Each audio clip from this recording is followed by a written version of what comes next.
Party നിലപാടിനെ കുറിച്ച് party സംസ്ഥാന സെക്രട്ടറി പറഞ്ഞിട്ടുണ്ട്. അത് ഗവൺമെന്റ് അത് അത്തരത്തിൽ ആലോചിച്ചിട്ട് ഇതുമായി ബന്ധപ്പെട്ട തീരുമാനങ്ങൾ എടുക്കും. ഉചിതമായ തീരുമാനം തന്നെ സർക്കാർ ഇക്കാര്യത്തിൽ കൈക്കൊള്ളുക തന്നെ ചെയ്യും. ഒരു തരത്തിലും മോശപ്പെട്ട രീതികൾ കാണിച്ചിട്ടുള്ള ഒരാളെയും ഈ സർക്കാർ സംരക്ഷിക്കുകയില്ല. കേരളത്തിൻ്റെ പൊതുസമൂഹത്തിന് ബോധ്യപ്പെടാൻ കഴിയാത്ത തരത്തിലുള്ള മോശപ്പെട്ട തരത്തിലുള്ള ഏത് പ്രവർത്തനങ്ങളിൽ ഏതൊരാൾ ഏർപ്പെടുന്നോ അത്തരമൊരാൾക്ക് ഒരു തരത്തിലുള്ള സംരക്ഷണവും ഇടതുപക്ഷ ജനാധിപത്യ മുന്നണി ഗവൺമെൻറ്റിൻ്റെ ഭാഗത്തു നിന്ന് ഉണ്ടാവുകയില്ല. അപ്പോൾ ചില ആളുകളെക്കുറിച്ചുള്ള തീരുമാനങ്ങൾ കൈക്കൊള്ളുന്നതിന് ആവശ്യമായ ചില അന്വേഷണങ്ങളും മറ്റും വേണ്ടിവരും. അതിനനുസരിച്ച് തീരുമാനം കൈക്കൊള്ളുകയും ചെയ്യും. ഗവൺമെൻറ് ഒരു ഷേഡി ക്യാരക്ടറെയും സംരക്ഷിക്കാൻ വേണ്ടി നിൽക്കുകയില്ല. അത് ഇടതുപക്ഷ ജനാധിപത്യ മുന്നണി ഗവൺമെൻറ്റിൻ്റെ നയമല്ല.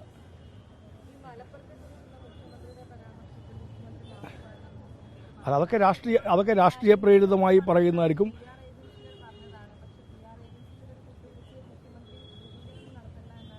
ഇല്ല, അതിനെക്കുറിച്ച് നോക്കേണ്ടതുണ്ട്. എനിക്കതിനെക്കുറിച്ച് ആധികാരികമായി പറയാൻ ഇപ്പോൾ കഴിയില്ല. കേരളത്തിലെ ഒരു പ്രദേശത്തെക്കുറിച്ചും അങ്ങനെ പ്രത്യേകമായ ഒരു രീതി കാണാറില്ല. എല്ലാ ഭാഗവും കേരളത്തിൻ്റെ ഭാഗം തന്നെയാണ്.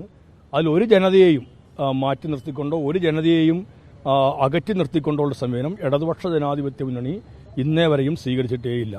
കേരളത്തിലെ മുഴുവൻ ജനതയും ഒരേപോലെ തന്നെ കണക്കാക്കുന്ന രീതിയാണുള്ളത്. ചില പ്രദേശങ്ങളിലും ചില ഇടങ്ങളിലെല്ലാം ഉള്ള തരത്തിൽ ചില ബുദ്ധിമുട്ടുകളും പ്രയാസങ്ങളും എല്ലാം അനുഭവിക്കുന്ന ജനവിഭാഗമുണ്ട്.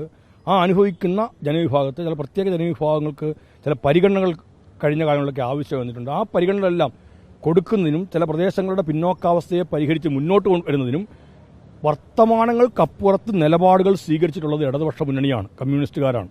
അത് കേരളത്തിൻ്റെ ചരിത്രം നോക്കിയാൽ കൃത്യമായ എന്നോണം കാണാൻ കഴിയും. കേരളത്തിൽ ചില പ്രത്യേക വിഭാഗങ്ങളിൽ നിന്ന് ചില പദവികളിലേക്ക്, അത് PSC ചെയർമാനാവട്ടെ, കേരളത്തിലെ ഉയർന്ന മറ്റ് ചീഫ് സെക്രട്ടറി പോലുള്ള പദവികളാവട്ടെ, അല്ലെങ്കിൽ ചില സേനകളുമായി ബന്ധപ്പെട്ട കേരളത്തിൻ്റെ തനത് സേനകളുമായി ബന്ധപ്പെട്ട കാര്യങ്ങളാവട്ടെ, ഈ കാര്യങ്ങളിലെല്ലാം നമ്മളൊക്കെ ഈ വർത്തമാനം പറയുന്ന ഈ ജില്ലകളടക്കമുള്ളിടത്ത് പ്രത്യേകമായ പരിഗണന വിഭാഗങ്ങൾക്കുൾപ്പെടെ നൽകുന്നതിനകത്ത് ശ്രദ്ധ കേന്ദ്രീകരിച്ച് ഒരു സാമൂഹികമായി ഉണ്ടായ പിന്നോക്കാവസ്ഥയെ അവിടങ്ങളിൽ നിന്ന് പ്രധാനപ്പെട്ട പദവികളിലേക്ക് ആളുകൾ എത്തുന്നില്ല എന്നുൾപ്പെടെയുള്ള പ്രശ്നങ്ങളെ അഡ്രസ്സ് ചെയ്തത്, പരിഹരിച്ചത് കേരളത്തിൽ കമ്മ്യൂണിസ്റ്റുകാരുടെ മുൻകൈയിൽ സർക്കാരുകൾ രൂപം കൊണ്ട അവസരത്തിൽ മാത്രമാണ്. അതുകൊണ്ട് അത് കമ്മ്യൂണിസ്റ്റുകാർ അതിന് വിരുദ്ധമായ നിലപാടാണെന്ന് സ്വീകരിക്കുന്നത് ശരിയല്ല. അത്തരമൊരു അല്ല കമ്മ്യൂണിസ്റ്റുകാർക്കുള്ളത്. ഇടതുപക്ഷ മുന്നണിക്ക് അത്തരം നിലപാടല്ല ഉള്ളത്. ബാക്കി ലേഖനത്തെക്കുറിച്ച് ഞാനിപ്പോൾ പറയാനാണല്ല. സിദ്ദിഖ് എവിടെയാണെന്ന് എങ്ങനെയാണ് കൃഷി വകുപ്പ് മന്ത്രിയായി എനിക്കറിയാൻ പറ്റുന്നത്? നമുക്ക് മറ്റ് എത്രയോ കാര്യങ്ങളെക്കുറിച്ച് സംസാരിക്കാം. അതൊക്കെ കോടതിയുടെ മുമ്പിലിരിക്കുന്ന കാര്യമാണ്. അതുമായി ബന്ധപ്പെട്ട അന്വേഷണങ്ങൾ നടക്കുന്നുണ്ട്. ഒരാളിനെ കണ്ടെത്തിയില്ല എന്നുള്ളതുകൊണ്ട് എൻ്റയർ സിസ്റ്റം മുഴുവൻ മോശമാണെന്ന് പറയാൻ പറ്റുകയില്ല. പിന്നെ അതെന്തുകൊണ്ട് ഇല്ല, മറ്റു കാര്യങ്ങളൊക്കെ വീണ്ടും അന്വേഷിക്കുന്നുണ്ട്, പരിശോധിക്കുന്നുണ്ട്. ആ കാര്യങ്ങളൊക്കെ വരട്ടെ. അതിനുശേഷം ഇപ്പോൾ നമ്മൾ കയറി അതിനെക്കുറിച്ച് ഒരു വിധിയെഴുത്ത് നടത്തുന്നത് ഉചിതമായ കാര്യമല്ല. അതിനനുസരിച്ച് എവിടെയെങ്കിലും പാളിച്ചകളോ പിഴവുകളോ ഉണ്ടായിട്ടുണ്ടോ എന്നുള്ള കാര്യം ഉൾപ്പെടെ ബന്ധപ്പെട്ട ഇടങ്ങൾ പരിശോധിക്കുമല്ലോ. അപ്പോൾ നമുക്കതിനെക്കുറിച്ച് പറയാം.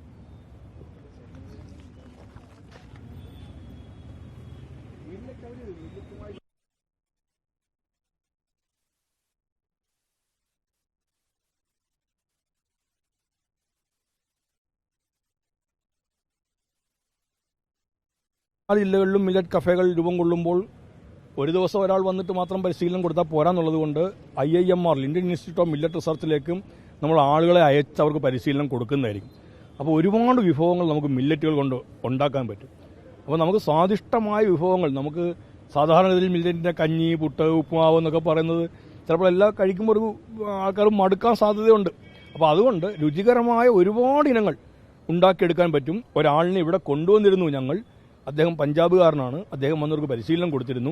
അപ്പോൾ പുതിയ ഒരുപാട് ദിവസങ്ങൾ അവരുടെ പരിശീലനത്തിൻ്റെ ഭാഗമായി വേണ്ടിയിരുന്നുള്ളതുകൊണ്ട് ഒരു സംഘത്തെ തന്നെ കൂടുതൽ ആളുകളുള്ള പരിശീലന കേന്ദ്രത്തിലേക്ക് അയക്കാൻ ഞങ്ങൾ തീരുമാനിച്ചിരിക്കുകയാണ്.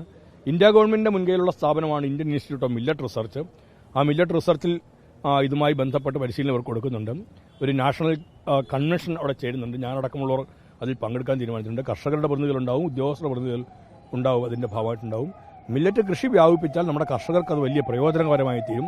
നല്ല വരുമാനം ലഭ്യമാവും. ഒരുപാട് വളപ്രയോഗത്തിൻ്റെ ആവശ്യമില്ല, ഒരുപാട് ജലത്തിൻ്റെ ആവശ്യമില്ല. ഞാനും അതിൻ്റെ ഒരു ഭാഗം കൃഷി ചെയ്യാൻ തുടങ്ങുകയാണ്. അപ്പോൾ അതുകൊണ്ട് മില്ലറ്റ് കൃഷിയിലേക്ക് എത്തിയാൽ ആ ഉൽപ്പന്നങ്ങൾ മില്ലറ്റ് ഉണ്ടാക്കുന്നത് വാങ്ങിക്കാനുള്ള സംവിധാനം ഇപ്പോൾ ആയിക്കഴിഞ്ഞിരിക്കുന്നു. അപ്പോൾ നേരത്തെ നമുക്ക് എവിടെ വിൽക്കണം, സ്വകാര്യ മാർക്കറ്റിന് അല്ലെങ്കിൽ സ്വകാര്യ വ്യക്തികളെയാണ് നമ്മൾ ആശ്രയിച്ചുകൊണ്ടിരുന്നതെല്ലാം ഇപ്പോൾ ഗവൺമെന്റിന് തന്നെ ഒരു സംവിധാനം ഉണ്ടാവാൻ പോവുകയാണ്.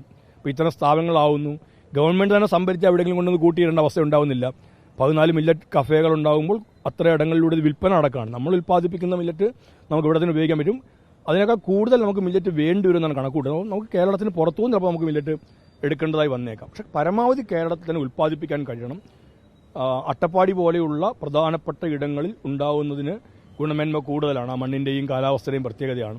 അപ്പോൾ അട്ടപ്പാടി മില്ലറ്റിനെ പ്രത്യേകമായി ബ്രാൻഡ് ചെയ്യാൻ ഞങ്ങൾ തീരുമാനിച്ചിട്ടുണ്ട്. അപ്പോൾ അത് അവിടുത്തെ ആദിവാസികൾക്ക് വലിയ സാമ്പത്തികമായ മെച്ചമുണ്ടാകുന്ന തരത്തിലേക്ക് എത്തും. നമ്മൾ ഉണ്ടാക്കിയൊരു സംവിധാനം കുറച്ച് ബുദ്ധിമുട്ടിലാണ് അട്ടപ്പാടിയിൽ ഇപ്പം നിൽക്കുന്നതല്ല. അപ്പോൾ അതിനെ നല്ലവണ്ണം മെച്ചപ്പെടുത്തി കൊണ്ടുവരണമെന്നുണ്ടെങ്കിൽ നമുക്ക് ഇത്തരം ഷോപ്പുകൾ കൂടി ആരംഭിച്ച് കൂടുതൽ ആളുകളിലേക്ക് ആ മില്ലറ്റ് എത്തിക്കേണ്ടതുണ്ട്. അപ്പോൾ അതിനാണ് ഞങ്ങളിപ്പോൾ പ്രാധാന്യം. അല്ല ഉൽപ്പാദിപ്പിക്കാൻ പറഞ്ഞാൽ ഉൽപ്പാദിപ്പിക്കും. പിന്നെ അതിൻ്റെ കച്ചവടത്തിൻ്റെ കാര്യത്തെക്കുറിച്ച് ആരും നമുക്കധികം ശ്രദ്ധ ഉണ്ടാവില്ല. അങ്ങനെ പോയിട്ട് നമുക്ക് ഈ മേഖല വിജയിപ്പിക്കാൻ ഒക്കില്ല ഒരു കാര്യത്തിനകത്ത്. അതുകൊണ്ട് സെക്കൻഡറി അഗ്രികൾച്ചറിൻ്റെ ഭാഗമായി ഞങ്ങൾ അതിനെ കൂടി കണക്കിലെടുക്കുകയാണ്. അപ്പോൾ നമ്മൾ കേരളത്തിൻ്റെ പൊതു ഇതിനെക്കുറിച്ചെല്ലാം ചർച്ച ചെയ്യുന്നതോടൊപ്പം തന്നെ ഇത്തരം കാര്യങ്ങൾ കൂടി നല്ലവണ്ണം